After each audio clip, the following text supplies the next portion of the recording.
We're not in cozy Edo anymore, besties. Episodes 8 to 9 of Shabake rip the tatami right out from under us and hurl the entire show into full tragic fantasy epic mode. If 6 to 7 was the courtroom climax, 8 to 9 is the blood-soaked aftermath where every consequence comes home to roost. This is the quiet boy's body finally betrays him and the yokai lose their collective minds arc we've all been dreading since episode 1. Bring tissues. Bring sake. Bring a therapist. Episode 8 opens soft, dangerously soft. Ichitarō's health has been circling the drain since the Fox trial, and now the Magatama's lingering foxfire has accelerated whatever mysterious illness has kept him bedridden his whole life. He's burning up with a fever so high he's hallucinating cherry blossoms made of blood. The Nagasaki household is in hushed panic, doctors can't explain it, medicine does nothing, and every yokai in a 10-block radius can smell death creeping closer. Enter Renjaku, the Crow Tengu physician whose apprentice we glimpsed way back in episode 2, bursting through the shoji like a goth emergency medic. Diagnosis? The fox spirit's parting blessing accidentally overloaded Ichitarō's yokai sight. His human body is literally cooking from the inside trying to process centuries of spirit energy. The only cure? A journey to the boundary between worlds to beg the Shinigami's clerk for an extension on his lifespan. Yes, you read that right, our boy has to negotiate his own death deadline. Cue the most heartbreaking road trip in anime history. Sasuke carries Ichitarō on his back in full Inugami battle form, Nikichi clears the path with Hakutaku roars that part the mist, Byobu Nozoki folds himself into a paper lantern to light the way, and even the Kappa gang show up with cucumbers as offerings. The boundary is visualized as an endless twilight sea of torii gates floating in black water, paper lanterns drifting like jellyfish. The clerk, a towering, androgynous Shinigami in bone-white Haori, voiced by Mamiko Noto doing the most haunting whisper, offers Ichitarō a deal, 1 year of life for one memory he cherishes most. The memory that keeps him human ***. The episode ends on a freeze frame of his trembling finger hovering over the contract scroll while every yokai screams his name in overlapping, distorted voices. I actually paused the video to ugly cry. Episode 9 is the answer we didn't want but somehow needed. Ichitarō chooses the memory of his mother singing him to sleep the night before she died, the one thing that made the world feel safe when he was tiny and terrified.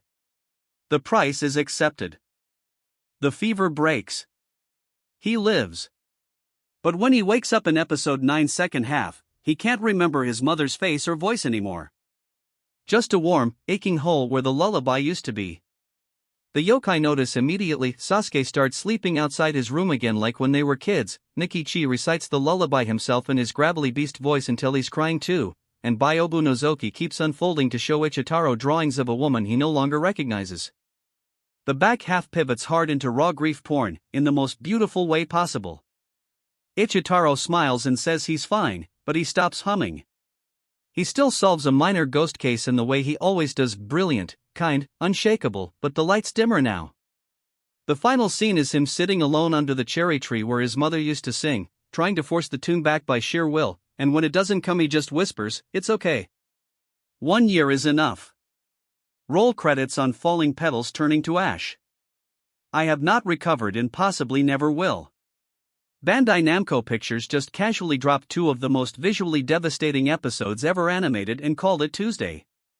Episode 8's Boundary Between Worlds is a top 5 anime location of the decade, endless black water reflecting infinite red torii that slowly sink as time runs out, paper lanterns pulsing like dying heartbeats, Ichitarō's silhouette getting smaller against the horizon. The color palette drains from warm Edo tones into desaturated grays the closer they get to the clerk until the contract scene, where everything bleaches to pure white except the red ink of the brush. It's painful to look at in the best way. Episode 9's use of negative space is criminal.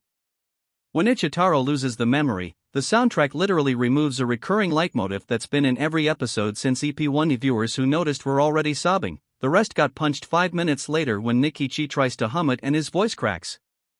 Animation during the grief scenes is restrained to the point of brutality, single tears that take 3 seconds to fall, Sasuke's fur bristling but never moving to comfort him because he doesn't know how to fix this one. Tiny critique, because something has to be wrong in paradise, the minor ghost of the week subplot in EP9 feels almost cruelly perfunctory, like the show needed him to do a thing while his soul was in pieces. It works thematically, he helps a spirit accept losing her last memory of being alive, but it steals 10 minutes we could have spent watching the yokai fall apart. Still, it's a venial sin in an otherwise flawless gutting. I came to Shabake for cozy yokai mysteries and fluffy SHINIGAMI hugs. I leave episodes 8 to 9 a hollowed-out husk who will never emotionally recover from a 14-year-old trading his mother's lullaby so his dog could keep him one more year. This isn't just the best arc of the season.